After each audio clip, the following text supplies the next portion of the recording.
In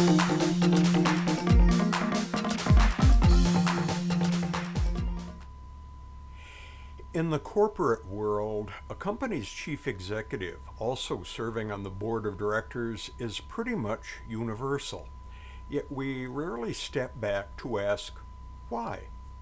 I've seen no research on this being a positive or a negative for company results, strategy, risk management, or any other popular measures. Having the chief executive as a voting member of the board just is, and it goes unquestioned.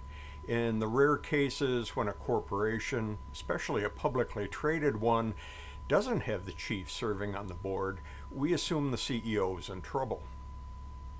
Consider the pros and cons of the chief executive serving on a board. Now, assuming an independent board chair, the chief should be just another voting member, legally equal to all the other directors. This is going to be valuable. It compels the CEO to change hats and thinking for at least a few hours, looking beyond just quarterly results to long-term strategy and stakeholder interests.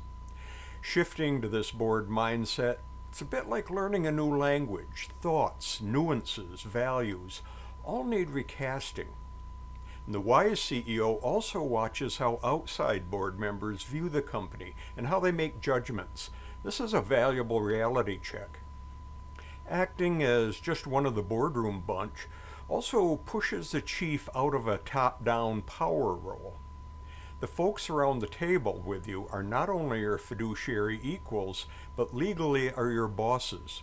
Forget that at your own peril. Still, acceptance of chief execs as members of the board shouldn't obscure how odd it is to be one of your own supervisors. Even the most committed, knowledgeable independent directors will never have the day-to-day insight on the company as a chief who lives, eats, and breathes the company. And this can be obvious in board procedures. You've probably seen at least one board where the chair gavelled meetings to order and then essentially turned things over to the CEO to go through the agenda.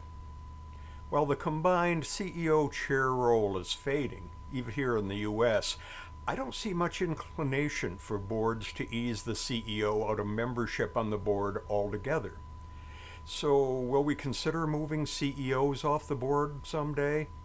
Likely not, but we should still ask why. I'm Ralph Ward from the Boardroom for December.